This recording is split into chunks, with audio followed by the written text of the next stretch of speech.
All right. Looks like the participant list is settling out a little bit. Okay. So I just want to say a few words before we get started with our speaker. Thanks, and appreciate you, everyone, accommodating the last minute change here. I think a combination of health concerns and our sponsor from Pivotal being also out sick made for a short notice cancellation for tonight, so appreciate that. We are actually shopping for a new venue. Things have gotten, Pivotal's been great, but it has gotten very difficult lately to host meetups there. So you may have noticed things have been a little disrupted as of late, since about December. So we're trying to fix that. We're looking for a new venue. So we're going to be moving and no longer at Pivotal pretty soon. Given the coronavirus concerns and health concerns, we may be doing a virtual format for a little while. TBD on that. We have to talk to our potential new sponsors and figure out some things there. But so just wanted to let everyone know some changes are coming, but I think they will be good ones. And we'll be able to have a much more regular cadence of meetups, and not have to deal with these frustrating cancellations all the time. So with that, I just want to say welcome. Thank you, everyone. My name is Peter Humphrey. Myself and Bob are your friendly neighborhood Java user group organizers. Bob Larson is maybe he's on the line. I don't think so. Tonight he is also feeling under the weather, as am I. So we've got a lot of sick folks all around. So it might be better that this was all virtual to begin with. Yes. So I think I would like to Nicholas. I've known for a long time when I was working at Pivotal. He spoke at Spring One on many occasions. He's had a lot of different jobs inside of IT and deep experience with Java across a number of fronts. So don't let his current job moniker fool you. This guy knows a lot more than just what's going on within memory distributed data grids and caches. So with that, Nicholas, would you like to introduce yourself to everyone and talk a little bit about kind of what you've done in the past and what you're here to talk about this evening? Sure. Thanks a lot for your introduction, Peter, and thanks a lot also for the last minute save. Just a bit of background. I came for the Scale conference to the US. I'm Europe based. They suck too.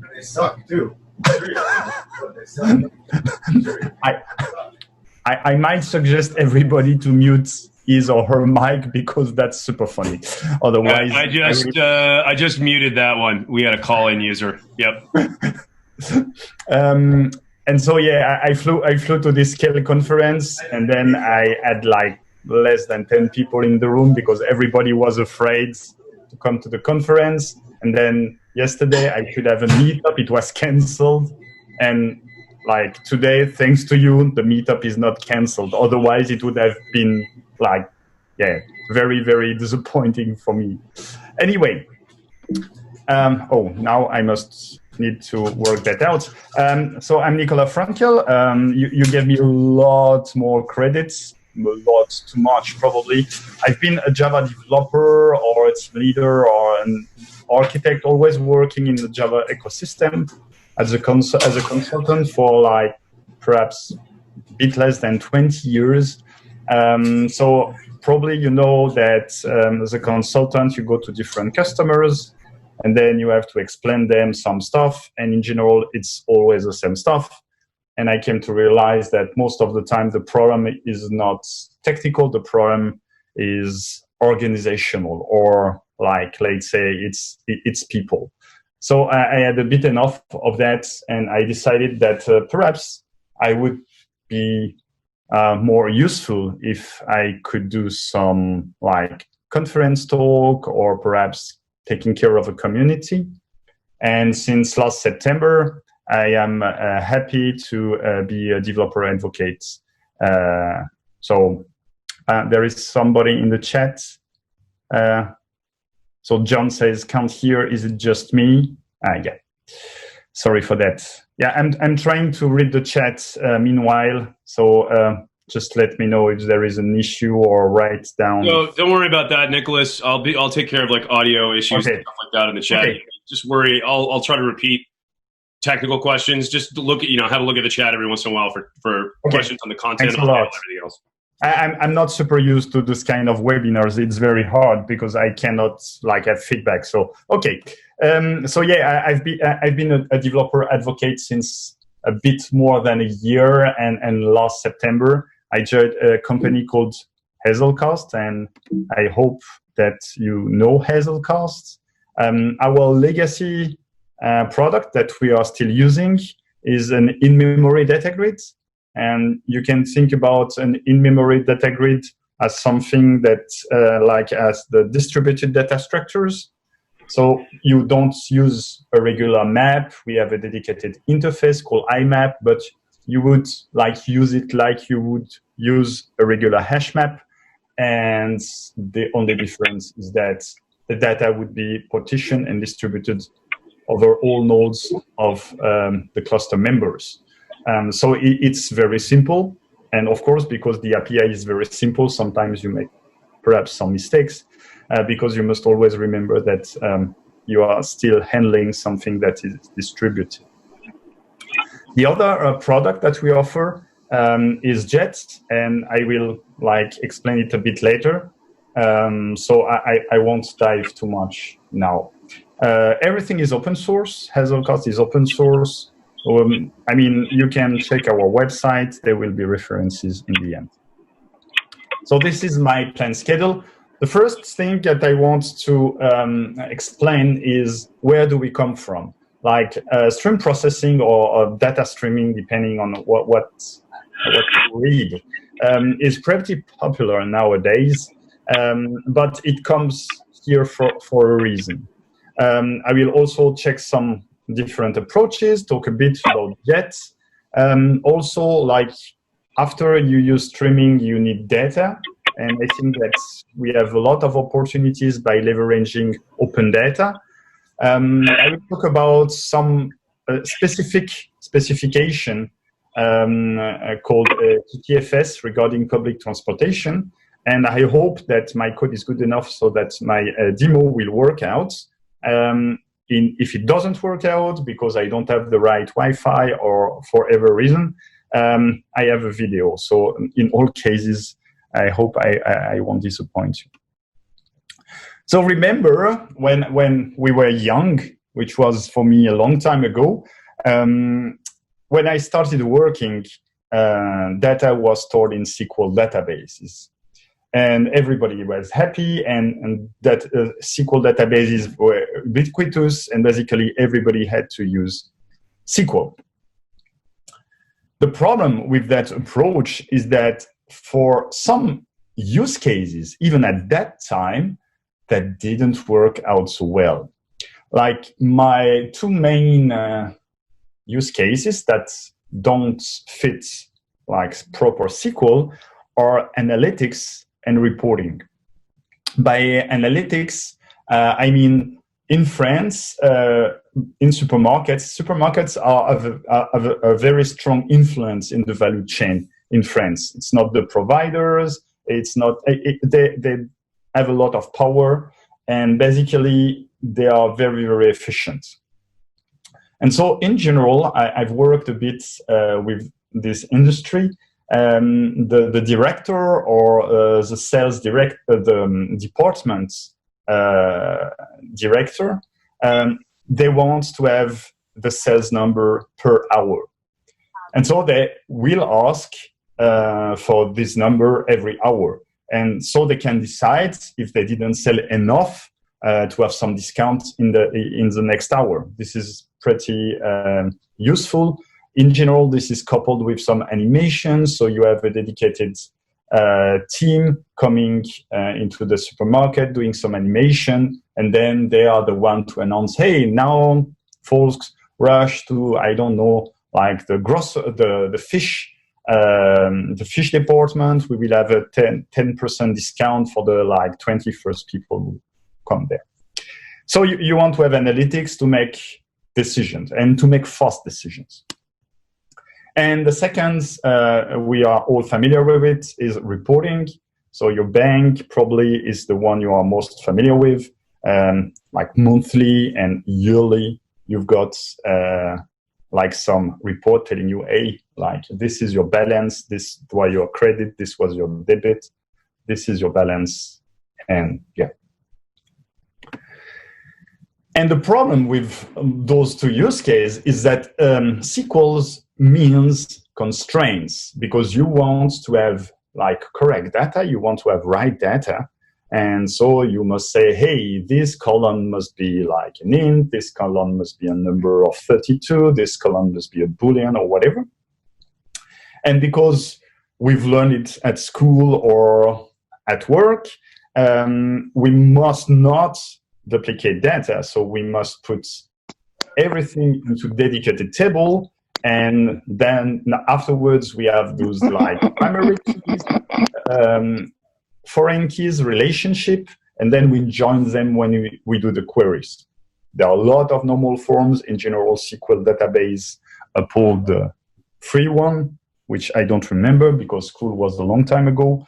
But if you are a database administrator or you work with SQL database a lot, you know about them.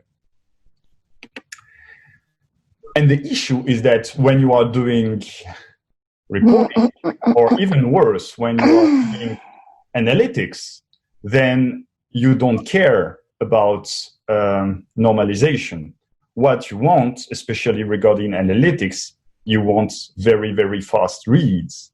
And you know that every time you do a join, then, of course, the database must do some extra work. So if you need to join 18 tables, for example, to do a simple query, that's not going to cut it. And so the mindset is to think, okay, do I want fast data or do I want like exact data? And for writes, for transactional use cases, you want to be correct. But for analytics and reporting, and again, mostly analytics, you want it to be very, very fast. And so even at that time of SQL databases, basically, we didn't want to use the same database for transactional data and for analytics. We wanted to have different data stores, one geared towards like the, let's say, standard users, and one geared toward the people who were using the analytics. And of course, it didn't make sense to have the same database for the reason I just explained. So came the batch model. And the batch model was a way to do ETL, extract the information, extract the data from the transactional SQL database, transform it however you want it. Probably you would like denormalize it and load it into another SQL database, which was in general SQL, but only in the name, because you had everything was denormalized in order to improve the fastness of the reads. And in general, everybody has been exposed to batches. Batches are everywhere. In general, I ask people who was not exposed to batches, and whatever the size of the room, like everybody has been exposed to batches. And a batch has two interesting properties. It is scheduled at regular intervals, whatever the interval is not important. And the second property is it takes a certain time to run. Now, there are some problems with that. And again, probably you have been experiencing that. At the beginning of a batch, everything runs perfectly well. You run your batch, let's say, hourly, and it takes 5 minutes. The problem is with time, you accumulate more and more data. Data becomes more and more complex because perhaps you add more joins that you need to use during your query, so more tables. So again, as I mentioned, it's getting slower, and it's getting slower and slower over time. And I'm sure that most of you have been experiencing the fact that at some point in time, a batch takes more time to run than the period it has been scheduled to run into. And so every time you lag behind, which is not great. The second issue is, well, batch takes data from like one database and to another database, and we want that data to be persisted so that it takes disk space. And again, at some point, data grows and grows and grows and grows, and the data you want to write takes too much space, which was not designed initially for, and there is an issue. Also, what happens if a batch fails? Because it's not if, it's when the batch will fail. What do you do if it fails like mid-execution? That's a couple of issues we have with traditional batches. And to answer the first issues, well, there was a big, let's say, wave called big data. And the big data stuff is like, the implementation is quite complex, but the abstraction is very easy to understand. Most of the SQL databases, they run in leader-followers mode. So basically, you have one leader that does all the work, and you have the followers that replicate the work in case the leaders goes down. Then one of the followers is elected leader, and it takes the lead. The problem with that approach is that it doesn't scale. Well, it scales vertically, up until the point where you cannot add more memory anymore or more CPUs. So you need a way to scale horizontally. And those SQL databases are not meant to do that. They are not designed to do that. So big data say, oh, let's upfront design a solution that can be clustered, that can be scaled horizontally with no issue. So we need something designed like that, and then we can like launch everything in parallel. And if we need more power, we just add more machines. We add more nodes to the cluster, and it will get faster. Of course, it has a cost, but it will be fine. Another approach was to say, in some cases, SQL is not the right solution. As I mentioned, if you use a SQL database and then you denormalize all the data to a fast read, why do you use a SQL database? Well, at that time, we only had SQL databases. But with the NoSQL movements came a lot of different ways to approach your data. And depending on your use case, you could choose like an analytics-oriented database. To handle the stuff that the failure of midway failure, that your batch fails during execution, you could do some chunking. For example, you can do that in Spring Batch. You can say, okay, instead of handling all the data at all, and I need to load everything into memory, you could try to do that with chunks. And so you keep a cursor saying, oh, now the first chunk will be like this count of records, and this is done. So now my cursor is at this position, and the next chunk will start from here. Now what happens if new data comes in when you are doing this batch? It might be an issue. And some people thought, okay, but actually we already have something working for that. Let's think about what we are using every day in the user interface area. In graphical user interface, basically, you react to events. So when the user clicks a button, you do something. I've been working when I was a bit younger on Swing applications, and it's very easy. Now the web, like 10 years ago or 15 years ago, the web cut this completely because you had this request response model. Now we are going again with all those JavaScript framework to something that is event-driven programming. And so we could apply the same approach to this data handling issue as we do with like user clicks. And now we have event sourcing. Well, now it's been a couple of years already. So event sourcing is basically you look at data that comes in, you don't store it directly in your database and then you handle it as a bulk in your database. Every time you've got a new data event, then you handle it as soon as it comes. And if you think about it, if you are a database administrator, for example, that's exactly how database internals, like SQL database internals mostly, are designed. So if you use MySQL, when it receives not a query, but a statement, then it will write it in an ordered append-only log. And then only afterwards, it will change its own data model. So the solution is like, here you don't see me, but I'm making with my finger the quote-unquote stuff. It's very easy to make everything event-based. Now you've got several benefits. It becomes very memory-friendly because if you receive one event, it's like much smaller than the whole data store. It can be easily processed.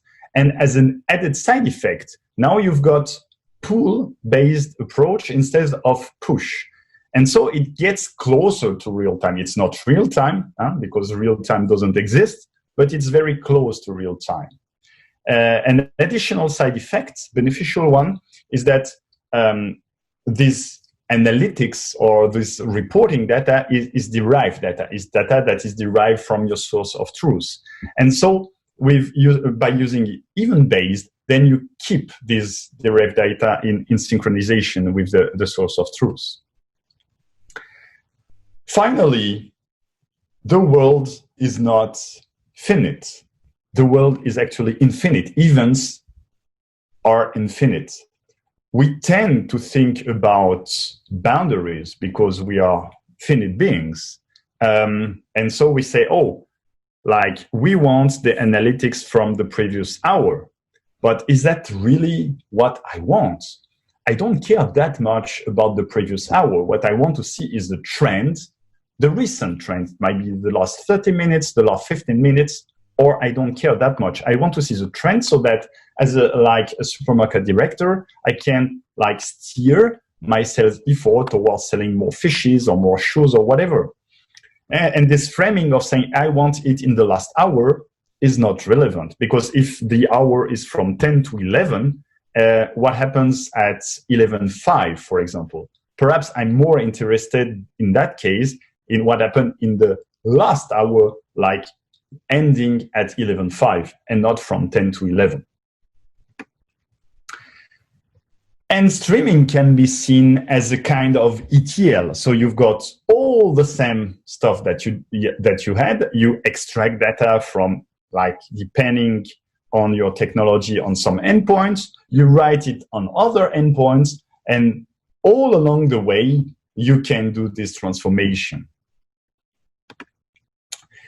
And with that comes the ability to have, like, smart metrics, or to ask questions about stuff that you couldn't do before, like windowing, for example. Also, now, as I mentioned, you've got the ability to do decision-making like as soon as you can. Because in the previous batch model, you waited until the hour or whatever to get the result, and afterwards you could act, and you were sure you had the right data. But if you have analytics from 10 to 11, let's say what happened in the last 5 minutes won't probably change the decision you would be making. So you are making a trade-off by using streaming. You are saying, oh, I'm not that interested in being 100% correct. I'm happy with being, let's say, 95% correct, but then I got the result as soon as possible. And perhaps I'm not interested in 95% correctness. Perhaps I'm only interested in 50% correctness, but again, I've got less data, so it's less correct, but I can act sooner. Like for decision maker, this is very, very important. And of course, it's not limited to like human people for decision makers, but you could have automation-based workflows that might trigger or do something. Just as like if your infrastructure, I don't know, you could say that it's down, then you could, I don't know if you are using Kubernetes, Spring, more nodes or whatever. And of course, because like machine learning is pretty popular right now, you can couple streaming and machine learning so that the stream of event is sent to a model that has been previously trained. And then this model, you can act upon it to make also decisions. If you remember a long time ago, like 15 years ago, this was also very popular. It was called complex event processing. So it was a kind of like not very good machine learning stuff. It was not the fact that you trained a model with a lot of data, but it was more about you design the rules by yourself, and then you could act upon it. And if you don't do machine learning, you can still do complex event processing with this streaming approach. Now comes the fact that you want to store this data, like those events. And I believe that now everybody like has been at least hearing at least once the name Kafka, because Kafka is like the de facto leader. Just for the mention, I've been hearing more and more about something called Pulsar, also an Apache project. That seems to be like quite huge competitor.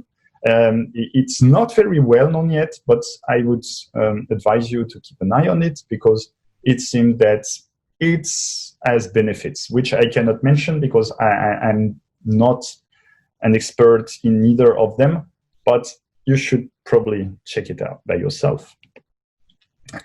And Kafka, well, is distributed and stores data on disk, which is exactly what we want. However, compared to most big data solutions, it's really, really, really focused on like storing events, which is really, really great. And regarding events, it's like the traditional event-based system approach. You've got the publish, subscribe approach or the queue approach. You don't care that much. It depends on your use case. Kafka can do both. And I believe that what really makes Kafka unique, or at least a game changer, is that it's not the producer that keeps the cursor where the last read was done, but it's the consumer. So you can have like multiple consumers with different performance, and Kafka will deliver the data, and each consumer is able to keep track of its own offset so that you can have like different kind of consumers and everything will work out fine. And once data has been stored, what you want is to process the data.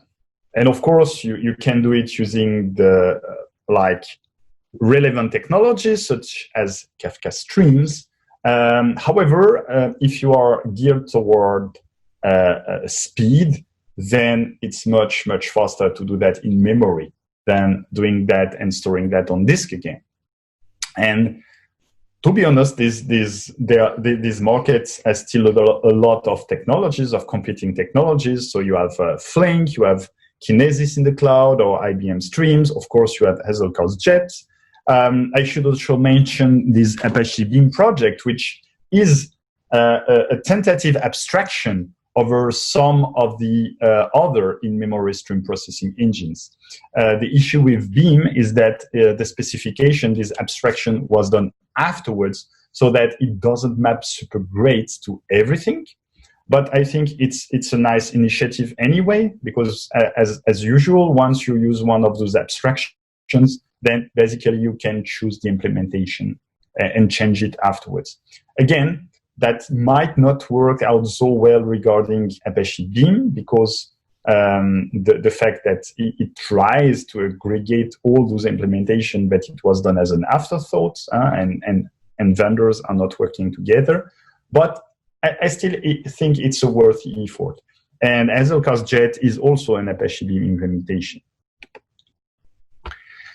So Jet itself started a couple years ago. We are Apache 2, so it's open source. It's free as a bird and free as a beer. It tries to leverage the same approach as Hazelcast INDG before. So you have a single jar. You can like run it inside your application. You can run in embedded mode. So when you start your application, this JVM also starts a Jet node. And then you start multiple application, and all the nodes, they multicast, so they try to find each other, then they form a cluster. Or another approach is the client-server mode. So basically, you just like decouple your application from the Jet instances, and then you can scale them independently. The embedded mode is great during development time, during if you want to test something, because you can do whatever you want. You are completely independent. The client-server mode is, in general, the architecture that we would advise to use in production for the reason you can scale independently. Jet has a streaming API, but also allows you to do like simple batching. And the difference between the batch and the streaming API are very, very, like there is one line of difference, because streaming, you need timestamp, so we need to add the timestamp. Otherwise, you have the same primitives. So the extract or the transformation or the load is the same API. And changing from batch to streaming is a one-line change.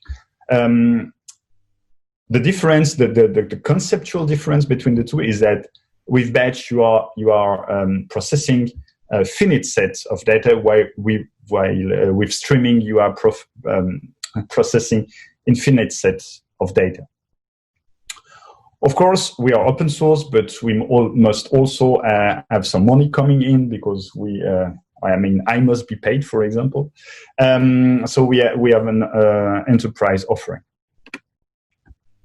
And as I mentioned before, this is just Smart ETL. So it's the same diagram as before, but here it's applicable to Jet. So out of the box, you've got different what we call sources. Just Kafka is one of such source. You can have INDG, you can watch file, you can do whatever you want. And more importantly, if you don't have an out-of-the-box source, then it's very easy to create your own. We have an API for that. Then you have all the transform that I mentioned in my previous slide. And for the sinks, it's the same. Jet is based on two different concepts. The first is the concept of the pipeline. And the pipeline defines exactly the pipeline. So basically the source, the transformation, and the sink. We have a dedicated API to that. And you must think that the pipeline as a lazy computation. So when you code the pipeline, nothing happens. It's just like when you are doing a computation using Java 8 streams, nothing happens until you get the terminal operation. Here, nothing happens until your client submits the pipeline to Jet, to the stream processing engine. And now starts the concept of a job. And the job is a running instance of the pipeline. And Jet will execute this job. And the good thing is it will try to distribute the load over all the nodes. And of course, some operations are friendly to parallelization. Some operations are not friendly. So by default, we have some parallelization on some transformation, but everything can be overridden. So you can decide by yourself that, for example, this map operation has side effects, and basically you cannot parallelize it. So it should run on one node only.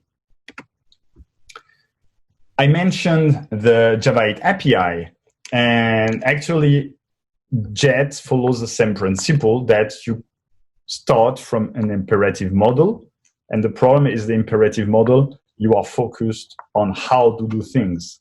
And because you are focused on how to do things, because you are coding how to do things, you cannot send it to an engine that will try to optimize the stuff.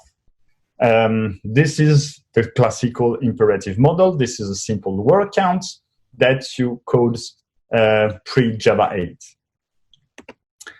And now with Java 8, you are focusing on not on how, but on the what. So how to read, what to read from, how to do the transformation, and where to write the stuff.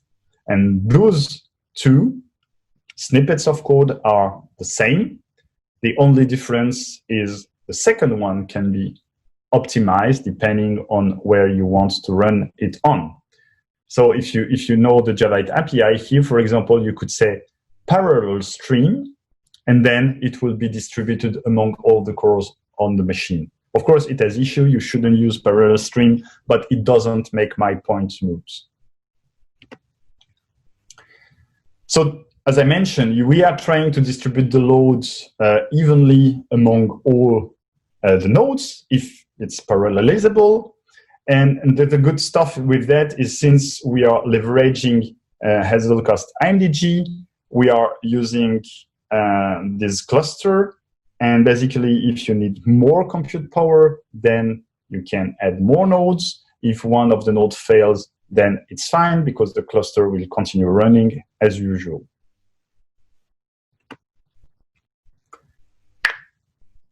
This is basically the same as the slides before. So this is a word count using Jet Streaming API. We're using the pipeline API. And as you can see, it looks a lot like Java 8. This is focused on what, not on how. And you can, out of this snippet, create a graph. And basically, that's what Jet will do. It will create a directed acyclic graph out of the snippet. And then it will try to distribute the load all over the place. And depending on how many nodes you have, then combine the stuff and get it into the sink.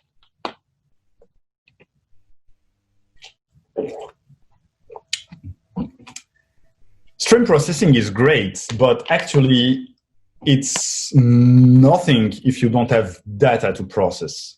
And of course, you probably have private data, but I believe you have a lot of opportunities if you are a developer, if you are able and willing to leverage OpenData.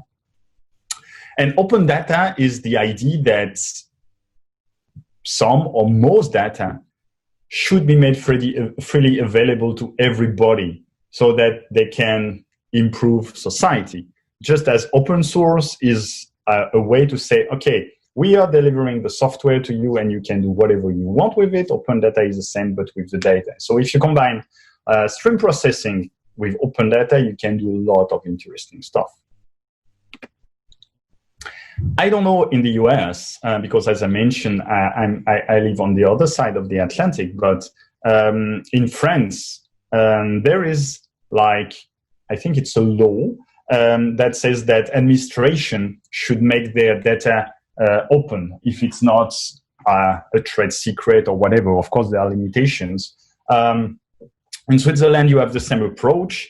And also in the European Union itself tries to push its members to do the same.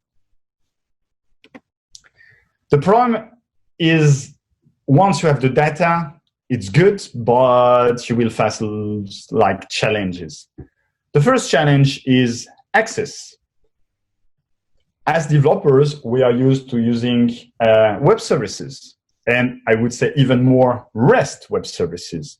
However, most administration, because that open data comes mainly from administration, they are not that great at technology. So they might comply with the law saying, okay, you have access to the data, you must download the file, which is not that great regarding the freshness of the data. Otherwise, they might give you a web service, but it might be a SOAP web service because, again, administration, not that great at technology. Now imagine now you have the data, it might be a file, it might be whatever. What's the format? In general, and emphasis on in general, open data means that it's an open format. But some administration might decide that it's too hard to do a PDF export and give you the data in a Microsoft Excel document. Again, not that great. And regarding PDF, it's not that easy to scrape a PDF either. So the format might also be an issue. Finally, you know about XML, you know it's a meta language, and you need a grammar. And the problem is, in most cases, there is no grammar that everybody agrees on. And you might know these XKCD comics that say there are 14 standards, then comes somebody saying, oh, I will create a standard that will unify them all. And soon you find yourself with 15 standards. So in general, most of the time, it's very hard to find a good standard. Also, you might know, I mean, I'm not a data scientist, but sometimes I read some articles written by data scientists, and in general, they all complain that 80% of the time is not doing their job, is trying to get the data right. And when you are doing open data, that's an issue. What is in bold should be a time. And if you are able to tell me what is 25 o'clock, then I will be happy to hear your answer, because I try to infer that it might be like 1 hour on the next day, but it's a bit crazy. And this is the kind of stuff that you receive when you are using open data. My demo is about like the public transportation. And so I search for a specification for that. And it's called General Transit Fit Specification. Interestingly enough, it's not proposed by an administration or a public organism or how is it called, non-for-profit organization. It comes from Google. However, it's available in Apache 2 license. The code is available in Apache 2 license, and the website, the specification itself, is Commons Close Attribution, I think. And GTFS has two different facets. The first are what I call the static model. So first, you download all the files. For example, you might download all the stops, all the routes. So the stops are the physical location, so latitude, longitude, name, whatever, and ID, of course, and the routes will be connecting the stops. And I mean, there are lots, and I won't go into the detail. You can refer to the slides that I will publish afterwards if you are interested. And then there is this dynamic model. So when you call the service and you want to know what's the update. As you can see, it's a lot. And so, okay, but here I'm interested in having, for example, this vehicle position that seems to like exactly fit what I want. And if I have this vehicle position, then I can like get the event vehicle position and just change it on the map every time I receive an update. It's super easy. And in Switzerland, there is this Swiss public transport site that gives you this kind of information. So it gives you the static data files, it gives you the dynamic web service, and I mean, just hack something together. So when I started trying to do the demo, then I called the web service. And guess what? This is the model that is received from the web service. As you can see, it's very, very simplified compared to the full one, which is okay. But we have lost the position. And now comes stream processing. We don't have the position, but we have a bunch of updates saying, okay, regarding this trip, the first stop in this trip sequence, we think that we will be late by 60 seconds. So before you had your schedule and you knew that you were supposed to come to at this stop at, let's say, 4 p.m., But here it says, okay, we will be late by 60 seconds. So now you must say, okay, I will be there at 4:01. And now comes the power of stream processing, because you need to do that every time. If we already at the position itself, stream processing wouldn't be that interesting. But here, we need actually to transform the data so we can use it. And so we create this data pipeline where we read from the web service, and we got a huge JSON file that has all the trip updates, and we need to like split it, flat map it, and then we get the data that we have previously loaded in the data store, the static data files. So we get the ID from the dynamic web service call, and the ID is already stored in the in-memory data grid. So we enrich that data at every step of the way. So we get the trip data, the stomp times. My front end also developers, now we don't need the previously stored data, but my front end developers said, hey, it's easier for me if you use timestamp instead of like hours. Okay. And finally, we get the location data, and we put everything back into a new map into the MEG. And what do we do with that? Well, so this is what I showed you. This is, we first load every static files, every reference data through a job. So we push everything to Jet, which will read the files, process them, and put them into some like dedicated hash maps in IMDG. Then we call the web service. It's also a job. That is the client-server architecture. So basically, we create the pipeline here, and we send the job here. So it's executed on this JVM, which will call the REST endpoint. And again, we process it, blah, blah, blah, as I showed you in the previous slide. And we store it in a specific hash map. Sorry. In a specific hash map in IMDG. And we have a Spring Boot application. And this Spring Boot application will register this hash map. So every time there is a change, there will be a push from IMDG to the Spring Boot application. And once it receives an event, it pushes that into a WebSocket. And on the front end, we also have a registration from the front end into this WebSocket. So every time there is a message that is pushed from the server to the front end, then we can act upon it. And this is it. Now it's time for the dreaded demo. So first, I want to show you the web service itself.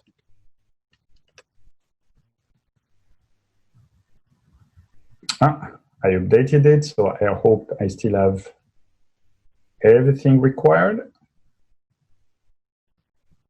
Yes. Let's try it.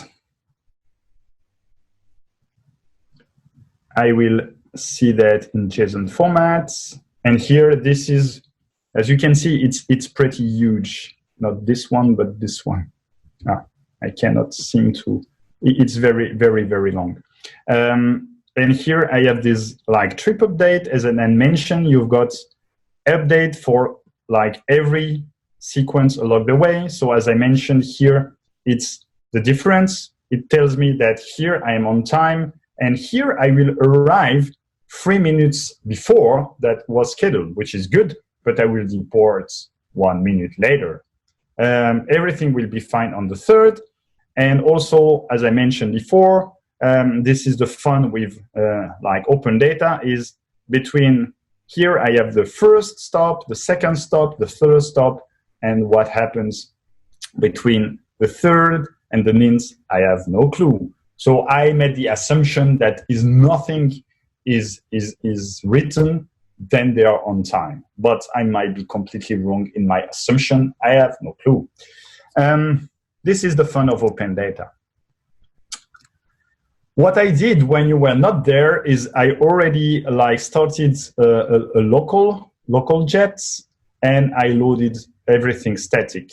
Here are some of the, well, are all the files that I loaded.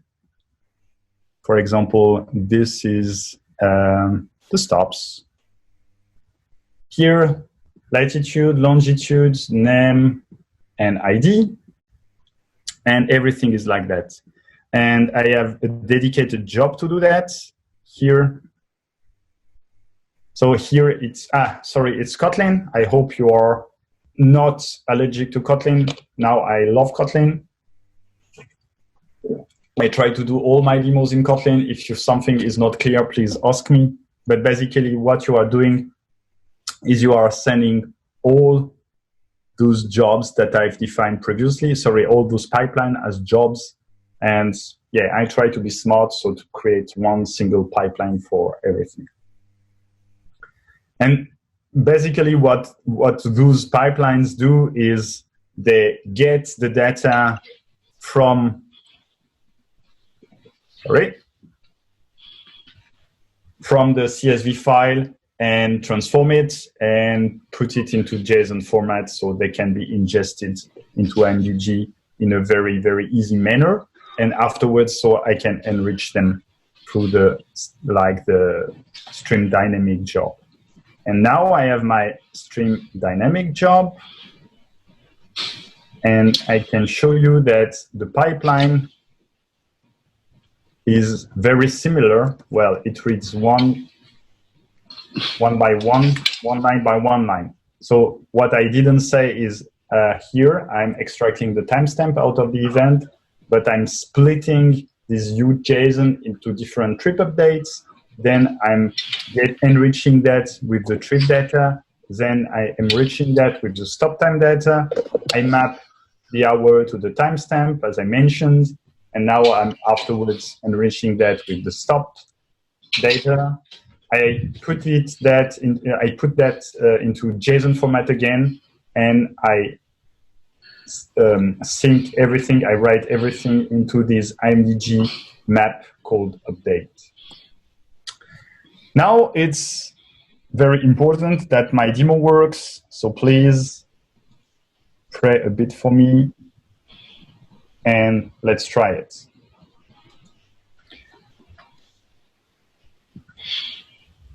So here, this was it. This is finished because the job now has been sent to. Oh, that sucks a lot. That sucks a lot already.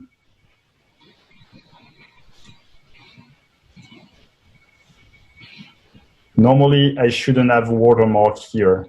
It seems that I probably got the wrong data. Sorry? So let me try to load the static data again. It might take a bit of time. That's the issue. It takes a bit of time. Meanwhile, I can show you the movie. I mean, when everything works, this is what should happen.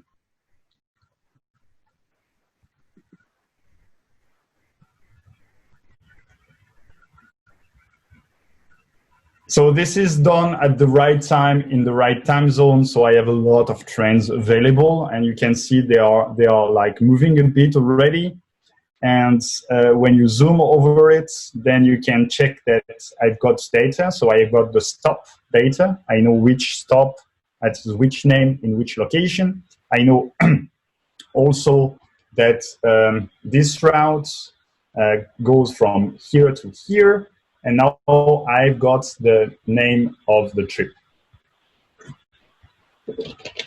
And this goes all over Switzerland. The red lines are train lines. The green lines are bus lines, because I've got this information in the static data. And again, I can see it moving.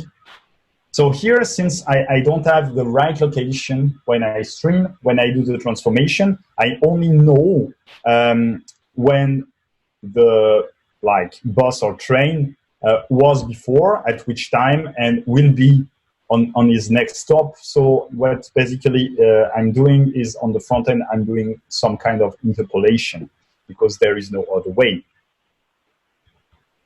And you can see them moving bit by bit. At this scale, it's very hard because they don't move that much. But when you get closer, you can see them moving much, much better. Here, of course, it's all around Lausanne. I think it's Lausanne, city in Switzerland. And the buses, you can see them like moving. Here, yeah, it's a bus. It moves a bit because we are much closer.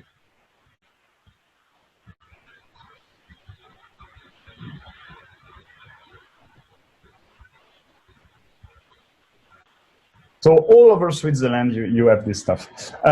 If you are interested, also, I've noticed that regarding OpenData in California, I think that boards, you've got some OpenData as well in the same GTFS format. So if somebody is interested, he could like fork this repository and try to use it to do the same using like data from boards. The dynamic model might be a bit different. Perhaps you have GPS chips on board trains, and perhaps you could also already have the location. If not, then I think it can be useful. Yeah, it takes a bit of time to reload all the static data. I forgot to load the static data before. That sucks a lot. I'm sorry for that. So it might take too long. So I will continue. And Nicholas, if you want to take a few questions, we can do that while you're waiting for the demo or data to be. Yeah, I will just finish. I will just finish the presentation. I will be happy to take the questions. Oh, sure. Yeah, no problem. So my recap about this presentation is like streaming has a lot of benefits. I try to highlight some of them, like you've got the data as soon as possible. It might not be correct aggregates, but at least you can base your decision on the bulk of it. If you leverage OpenData, or I mean your own private data, but if you leverage OpenData, then you can use on one side open source, on the other side OpenData. It costs you nothing in terms of money, and you can have like crazy ideas and do a lot of good stuff. However, like probably your data, but more importantly, open data, it's really the Wild West. Like no standards, no format, no nothing. You must be very, very careful. It might change from day 0 to day 1, and you must curate the data. But in the end, I believe it's worth it, and you can do really, really cool stuff. Like I hope this demo is something cool. So thanks a lot for your attention. You can read my blog. You can follow me on Twitter. You can read the documentation about JET. Here, I've also put a link to the OpenData Swiss. I've put a link to the GTFS specification. And more importantly, I have put a link to the repo so you can play, fork it and play with the repo yourself and check how cool it can be. You just need, I think the documentation is pretty accurate. You just need to request an API key, and it's free and it's good. So my marketing colleagues asked me to put this QR code. So of course we are not in person here, but I would appreciate if we use this QR code and answer our survey. And I think there is a $50 coupon on Amazon. I think, I'm not sure. And now I will be happy to answer questions. Sounds good, Nicholas. One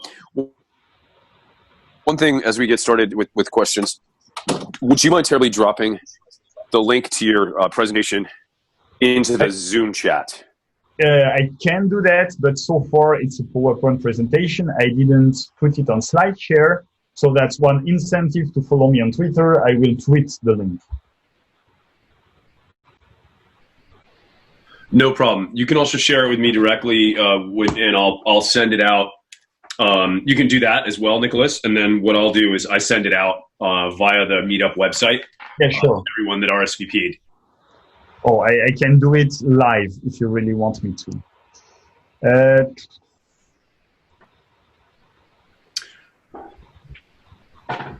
Yeah, I'm listening to question. Meanwhile, I'm uploading the stuff. No problem.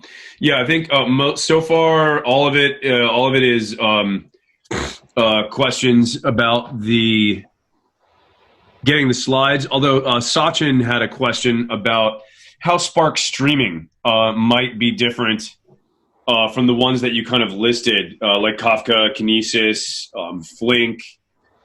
I think there's even other options out there like Spring Cloud Stream. I think there's a fair number of streaming solutions these days. I will be very honest with you. I don't know about Spark Stream. I know about Spark, even if I'm not an expert. Spark streaming, I must admit that I don't know about it. What I infer, however, it's like, I mean, it's the I prefer to say nothing because I don't know. Sorry, I cannot compare with that. No worries. Okay. Yes. So, folks, if you have any other questions, now is the time. If not, if there aren't any questions, we can wrap it up, and we will post the recording to YouTube, and then send the recording out to everyone that registered for the meetup. No other questions. We still have time. It's still early. Yep. There's still quite a number of folks on the line, so now's the time, folks. You can just unmute yourselves, or actually, if I unmute everyone at once, I'm not sure. It's going to be interesting if you do that. Yeah, we might get that guy who was watching TV back. Okay, so thanks a lot for your interest. I'm happy you came even virtually. Perhaps next time I will be able to meet you in person. And thanks again a lot, Peter, and see you next time. No problem. Yeah, I wish we could have met in person. I was looking forward to seeing you. John was asking if the demo app was still running, by the way. Yes, so perhaps now it might be working. Let's see.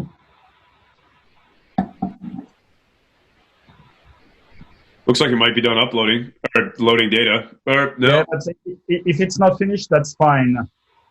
Perhaps I will get the right data out of the web service call. The problem also is, since I have a time zone difference, is at this time there might not be that many available trains. No. There we go. Looks like we got an exception in the stack somewhere. Yeah. Sorry. Okay. But yeah, I have the movie to prove that it worked at some point. Again, the time zone is important. So perhaps if you want to redo the demo by yourself, try to be during the day for Switzerland, or adapt it so you can use board data. John seems game to debug it with you just for fun, if you want to use the time that way. Which could be interesting, as we all know, the happy path often teaches us less than the debugging path. True. And then Elam was asking a question about Oracle certifications for Java SE versus EE. Yeah, you don't really need to bother with Java EE these days. You can stick with Java SE, and then like work with frameworks from there. I mean, it's not like useless or anything. There's still technology that's running on it, and it's the foundation of some other technologies. But so for learning, EE could be useful, but it might not help you get a job like very. Yeah, Java SE will get you started, and then pick your framework on top of that for actually getting apps done. Yeah, no worries. Is it Elam? I hope I'm saying your name right. Yeah, no worries. Thanks for the question. Cool. So you're getting a bunch of thank yous, Nicholas, and then if you feel like you want to debug it, you and John are welcome to hang out. I will post now I have published it, so basically I can post the link here. Oh, cool. Okay. And all the references are on the last slide. Right. Yes.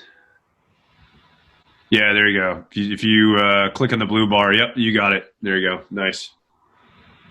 Okay. Thanks a lot, everyone. Have a good one. Thank you. All right, everyone, take care. And like I said, we may be moving to a virtual format for the time being until we find a new venue. Like I said, Pivotal is proving rather disappointing, even though they've been great. So stay tuned. We'll keep you updated by the Meetup website. Thanks, everyone. Have a great night. Bye bye.